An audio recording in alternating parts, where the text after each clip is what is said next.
Hi, Gemma here from Calligraphy Gems. As you may have guessed from the name of my business, I am a calligrapher and I have been running a calligraphy business for a few years now. I kind of started doing things from 2019 onwards, but I officially launched my business in 2020, the end of 2020, and then took my business full-time in 2021.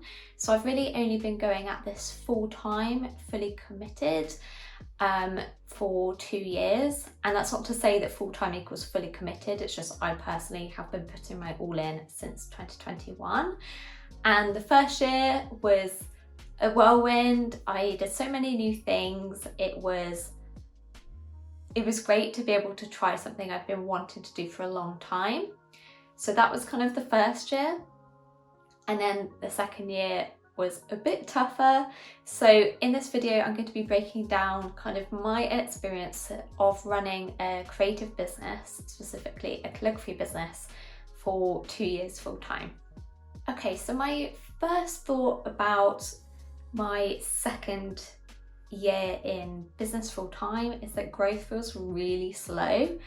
When you start out in business, a lot is happening, you're launching a lot of things, or I did in my case, and in your second year you expect for things to keep that momentum and to see that growth happen at the same rates, but it hasn't happened. Obviously I've kind of hit natural limits of things. So for example, in my first year I relaunched calligraphy workshops in my town, and it's been great. I've been getting, repeat sales in my town for calligraphy workshops.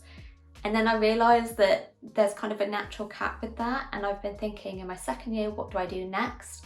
So for example, I have launched workshops in other towns, but in general growth just feels so much slower. And I am not going to lie, when I started my business, I thought I was going to kick ass. I thought I'm driven, I'm fairly entrepreneurial, I'm hardworking, surely things will work out and I'll excel straight away. But what business has taught me is that it's not always that straightforward in practice. So I think just being resilient and being patient as my business does grow. And although it's been slower, I am growing as a business owner. So it is happening, it just hasn't happened as quickly as I thought it would. The second thing that I've realised in my second year of running my business full time is that I'm still creating the foundation of my business. I kind of can't believe I'm still creating the foundation. I mean, I have several things nailed down. So I have my calligraphy workshops, which are routine, live courses, workbooks. I have 2 business memberships. I have like 100 YouTube videos and blog posts. So I have a lot of things, but there's still more that I want to add and want to add to my portfolio, essentially. So it's kind of interesting that I'm 2 years in and I'm still excited and adding lots of things to my business, but I kind of like that I can still do that, because the reason why I love business is it enables me to be creative. It just applies to my business. So when I'm at my most excited in a business sense is when I think of a new idea and get to plan out this new idea. That's really exciting to me personally. So I'm glad that although I'm still creating foundation, it's something that I enjoy in terms of my business. Another thing I've realised after running my business full-time for 2 years is that I am an expert. I know my stuff. I know what I'm talking about when it comes to calligraphy. There was definitely an imposter syndrome when I got started, but I've taught hundreds of students now, which is kind of weird to think about in itself. Like, I've taught hundreds of students, but it means that I really know my stuff and I can put myself out there confidently. I can show up to a workshop and know that I will confidently be able to teach the students there and give them the best experience, and know that they'll come away with someone come away with expertise because they're learning from someone who knows their stuff, and that feels really nice. So calligraphy stuff, feeling really confident in terms of that side of things. Launching memberships has brought up my imposter syndrome a bit again though, because although I've launched my own business and I've had success, you know, in aspects of my business, I feel like an imposter again. So it's weird feeling like an expert in one side of my business and I'm feeling like an imposter in the other. But I'm sure in a year's time, maybe if I make a 3 years video, that I will feel confident in that side of my business too. The next learning is that it's tricky to find balance between earning money and having fun because I started this business because I absolutely loved calligraphy, I loved creating, I loved coming up with new ideas and teaching. But some of the activities I would do didn't earn me money. So it's kind of this cycle where I would create something that I loved, say a blog post, a YouTube video, and then I wouldn't get sales from it. And then because I didn't get sales from it, I would feel deflated and demotivated. And when I switched to full-time, I realized that I needed to kind of put those things on the back burner because I needed to prioritize tasks that brought me in money, like this was my job now. And I kind of swung too far the other way to an extent. You know, my focus was on what's going to bring me money, what's going to bring me money. I need to keep bringing in money for my business so that I can continue to, you know, thrive as a business owner. But I realized that I wasn't necessarily enjoying my business all the time. So recently I've started to think I really want to bring back those elements of my business that inspire me, that encourage my creativity. So that is one reason why I've relaunched my YouTube channel, because although it doesn't necessarily get a lot of views, it still gives me that creative joy. It makes me feel like myself as a business owner again, and kind of reminds me of why I got started. So it's a bit of a juggle between finding things that are free but I really enjoy and bring me money but are maybe more administrative. The next thing, which was probably the hardest part, was that full-time feels like everything. So when I switched to a full-time business owner 2 years ago, I was so excited. I knew I could do this and I told everyone I was so excited. And after a year, I hit a point where it was a low period in sales. So I didn't realise at the time it was an off-peak season, but I'd hit this low point of sales. The cost of living crisis was going up and I realised that I couldn't continue without a supplementary income. So I ended up getting a part-time job. But that led me to feeling like a failure. And I had this real mindset of, oh, I'm not full-time, I've failed, my dream is over. Yeah, it's just, oh, I gave it a go for a year, that's it. I have to be miserable for the rest of my life. I can't do what I love ever again, which was so silly because I was still working on my business. But what I realised is that full-time really isn't everything.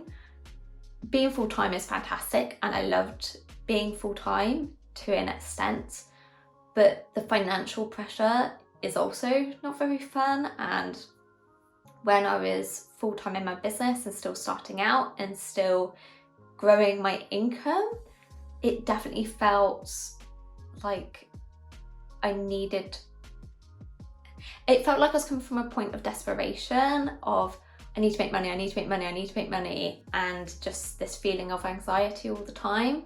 Whereas now I have a part-time job and a supplementary income, I can enjoy my business a bit more, I can invest in my business, and that has been huge, being able to actually invest in things to not only make my business life easier, but to grow it as well. So for example, trialing Facebook ads, I would not have had the spare income last year to try out Facebook ads and try to grow my business. So it hurt my ego to drop down to part-time, or what felt like part-time initially, but I would still call myself a full-time business owner because I do actually work on my business in a full-time way. So it was just a real mindset thing. It was quite challenging to work through. I think if you have leapt into full-time and then had to go back to work in some form, I understand it can be quite upsetting when you feel you've almost taken a step back, or if you're in a full-time job and you want to become full-time and you're struggling with that. Just know I've been there. I've been in everyone's shoes, it feels like, at some point or another. You will get through, you will find what works for you eventually. And I still believe that I will become a full-time business owner. It's just a matter of time and patience. The next learning is that growing is expensive. So my business didn't have a huge amount of expenses when I first started. There was the cost of a website and an email provider, and that was it really, other than, the costs associated with workshops, such as paying for refreshments and things like that. But costs were low. When I started to grow my business and it started to become bigger, so offering things like courses and memberships, and thinking about growing my mailing list through freebies and automations, it suddenly become a lot more complicated. And as things become more complicated, I realised that often comes with extra costs. You often need to pay for extra software.